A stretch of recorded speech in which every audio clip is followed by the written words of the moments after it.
2026 हे वर्ष विद्यार्थ्यांसाठी मोठं आव्हान घेऊन आलेलं आहे. जेवढ्या परीक्षा 2026 मध्ये होत आहेत त्या संपूर्ण परीक्षा वादाच्या भोवऱ्यात सापडताना आपल्याला पाहायला मिळतात. मग ती नीट यूजी 2026 ची परीक्षा असो किंवा नुकताच लागलेला सीबीएसईचा रिझल्ट असो किंवा महाराष्ट्र स्टेट बोर्डाची 12वीची परीक्षा असो, हे संपूर्ण परीक्षा नेमक्या वादाच्या भोवऱ्यात सापडलेला आहे. सीबीएसई परीक्षेच्या निकालावरती एक मोठा वाद आता सध्याच्या घडीला निर्माण होतोय. सीबीएसईने विद्यार्थ्यांना गुणांकन देण्यासाठी जी काही OSM पद्धत वापरलेली होती त्यामुळे विद्यार्थ्यांचं नुकसान झालंय असं काही विद्यार्थ्यांचं त्या ठिकाणी म्हणणं आहे. त्याचबरोबर महाराष्ट्र स्टेट कोट्याचा जर आपण विचार केला तर मागच्या 5 वर्षातला सगळ्यात कमी रिझल्ट महाराष्ट्र स्टेट कोट्याचा सुद्धा लागलेला आहे आणि सीबीएसईचा जो काही रिझल्ट आहे तो मागच्या 7 वर्षामध्ये सर्वाधिक डाऊन कुठला रिझल्ट असेल तर 2026 आहे. स्टेट बोर्डाचे नेमके प्रकरण काय आहे, कशामुळे विद्यार्थी त्या ठिकाणी बोर्डावर संतापलेले आहेत याविषयी डिटेल इन्फॉर्मेशन आपण आजच्या व्हिडिओमध्ये पाहणार आहोत. त्याचा काउन्सिलिंगवर काय परिणाम होऊ शकतो हे सुद्धा तपासून पाहणार आहोत. नमस्कार, मी अंकुश पाटील. तुम्ही पाहताय श्री छत्रपती अकॅडमी पुणेचे यूट्यूब चॅनलवर नवीन असाल तर अशाच माहितीपूर्ण व्हिडिओसाठी श्री छत्रपती अकॅडमी पुणेच्या यूट्यूब चॅनलला सबस्क्राईब करा.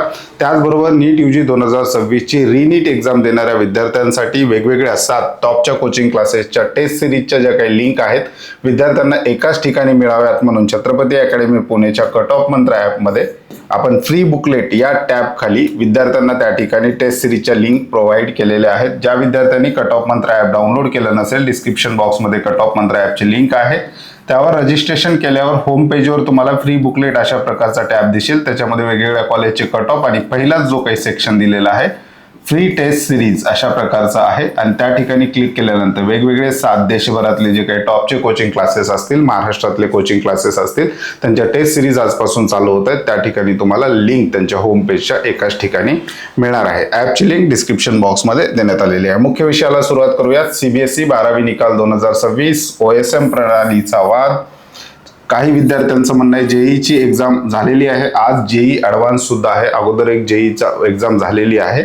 अशा विद्यार्थ्यांचं काय म्हणणं आहे, जेई क्लिअर करूनही IIT NIT मध्ये प्रवेश नाही, लाखो विद्यार्थ्यांचे स्वप्न अपूर्ण, चुकीचे मूल्यांकन ठरते मुख्य कारण. हा मोठा प्रश्न या ठिकाणी निर्माण झालेला आहे कारण जेईची एक एक्झाम झाल्यामुळे हा प्रश्न त्या ठिकाणी समोर आलेला आहे. नीटची परीक्षा जी आहे त्याचा रिझल्ट किंवा ती परीक्षाच होणं आता बाकी आहे रीनीटमुळं, त्यामुळे नीटवर त्याचा काय परिणाम होईल हे जास्त प्रमाणात आता समोर आलेलं नाही, परंतु जेई परीक्षेभोवती हा वाद त्या ठिकाणी झालेला आपल्याला पाहायला मिळतो. नीटमध्ये सुद्धा 12वीचे जे काही मार्क्स आहेत याचं महत्व खूप मोठं आहे. 12वी बोर्डाच्या मार्क्सचं याच्यामध्ये MBBS BDS साठी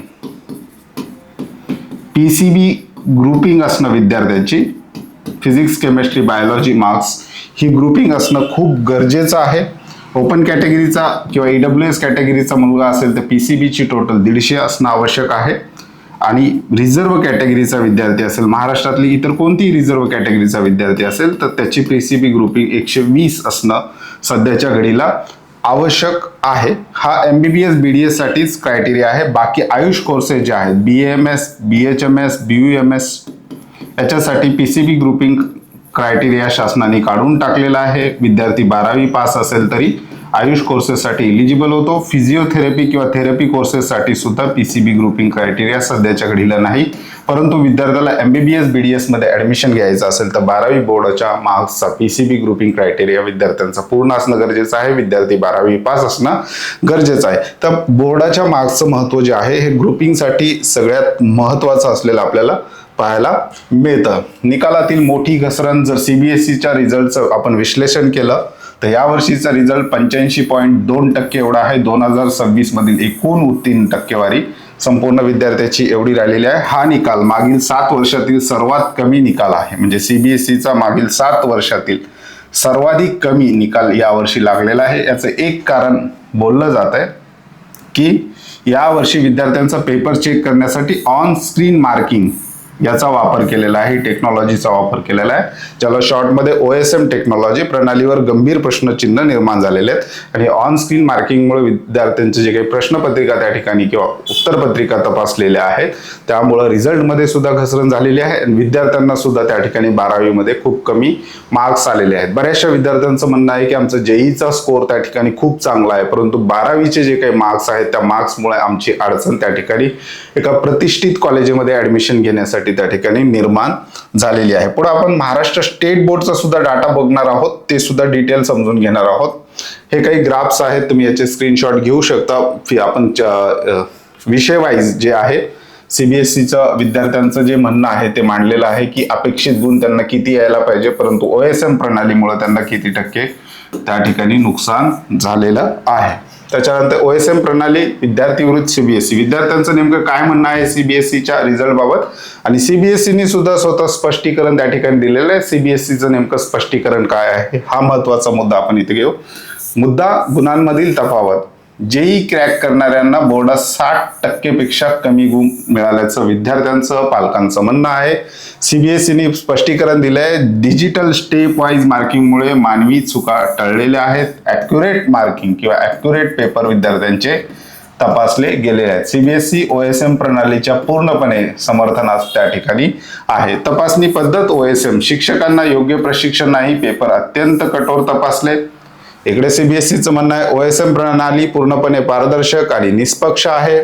त्याच्यानंतर पुनर्मूल्यांकन फीस, विद्यार्थ्यांना मोफत मॅन्युअल रिचेकिंगची सुविधा मिळावी. सीबीएसईचं स्पष्टीकरण, रिचेकिंगची संधी आहे मात्र निश्चित केलेले शुल्क भरावे लागेल.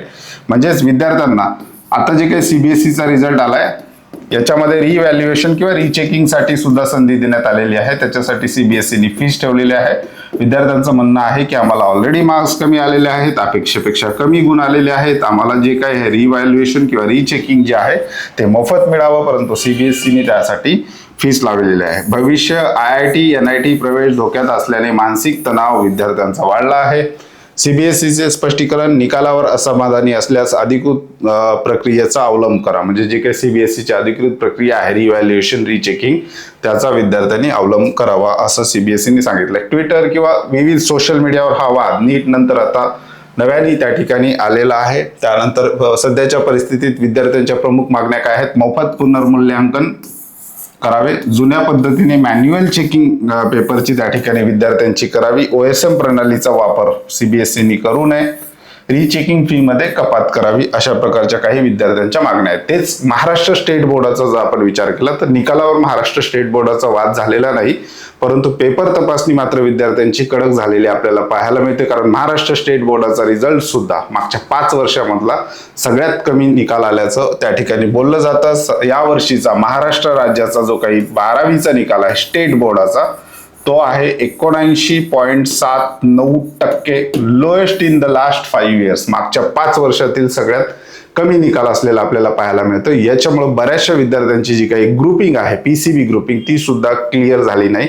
त्या विद्यार्थ्यांची ग्रुपिंग क्लिअर न झाल्यामुळे नीटमध्ये त्यांना भविष्यात कितीही मार्क्स पडले तरी ते MBBS BDSच्या स्पर्धेतून आत्ताच त्या ठिकाणी बाहेर झालेले आहेत, कारण त्यांचं PCB ग्रुपिंग त्या ठिकाणी क्लिअर झालेलं नाही. बाकी ते विद्यार्थी 12वी पास असतील तर आयुष कोर्सेससाठी आणि थेरपी कोर्सेससाठी इलिजिबल असतील, परंतु सध्याच्या घडीला ते MBBS BDSच्या प्रवेश प्रक्रियेतून ते बाहेरच होणार आहेत, कारण त्या ठिकाणी PCB ग्रुपिंग ही महत्वाचा क्रायटेरिया त्या ठिकाणी आहे. सगळ्यात निकाल जे महाराष्ट्र स्टेट बोर्डचा कोकण विभागाचा लागला आणि सगळ्यात कमी निकाल जर बघितलं तर लातूर डिव्हिजनचा सगळ्यात त्या ठिकाणी 12वीचा निकाल जो आहे सगळ्यात कमी आहे. लातूर नीट पेपर फुटी प्रकरणामध्ये सुद्धा सध्याच्या घडीला चर्चेत आहे. लातूरचे कोचिंग क्लासेस असतील, लातूरचे एकूण शैक्षणिक वातावरण जे असतील, हे संपूर्ण नीट पेपर फुटी प्रकरणामुळे ढवळून निघालेलं आहे. आणि 12वीचा रिझल्ट सुद्धा जर आपण बघितला तर सगळ्यात कमी लागल्याचं त्या ठिकाणी आपल्याला पाहायला मिळतं. डिव्हिजन वाईज रिझल्ट या ठिकाणी दिलेला आहे. कोकण विभागाचा जो रिझल्ट आहे तो नेहमीप्रमाणे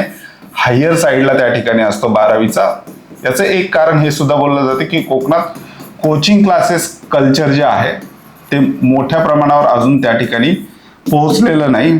त्याच्यानंतर जर आपण कमी बघितलं, रिझल्ट वाईज बघितलं, कोकण नंतर पुणे आहे, अमरावती, नाशिक, मुंबई, कोल्हापूर, छत्रपती संभाजीनगर, नागपूर आणि सगळ्यात कमी निकाल जो आहे लातूरचा 84.14% एवढा लातूर बोर्डाचा किंवा लातूर डिव्हिजनचा त्या ठिकाणी रिझल्ट असलेला आपल्याला पाहायला मिळतो. नीट परीक्षेनंतर आता जो काही नवीन आहे सीबीएसईची OSM प्रणाली आहे याच्यावर वाद त्या ठिकाणी तयार झालेला आहे. विद्यार्थ्यांना अपेक्षित गुण मिळालं नसल्याचं विद्यार्थ्यांचं त्या ठिकाणी म्हणणं आहे. या संदर्भात तुमचं काही म्हणणं असेल किंवा तुमचे काही प्रश्न असतील ते कमेंट बॉक्समध्ये तुम्ही त्या ठिकाणी टाकू शकता. छत्रपती अकॅडमी पुणेच्या पेड काउन्सिलिंग सर्व्हिस विषयी अधिक माहिती घ्यायची असेल तर डिस्क्रिप्शन बॉक्समध्ये आमचे कॉन्टॅक्ट नंबर दिलेले आहेत, त्या नंबरला व्हॉट्सअपला हाय असा मेसेज करा. तुम्हाला संपूर्ण त्या ठिकाणी काउन्सिलिंगचे जे काही डिटेल आहेत ते पाठवले जातील. त्याचबरोबर ज्या विद्यार्थ्यांना टेस्ट सिरीज द्यायचे आहेत वेगवेगळ्या कोचिंग क्लासेसच्या, काही कोचिंग क्लासेसच्या मोफत आहेत, काही जणांनी थोडीफार फीस त्या ठिकाणी ठेवलेली आहे.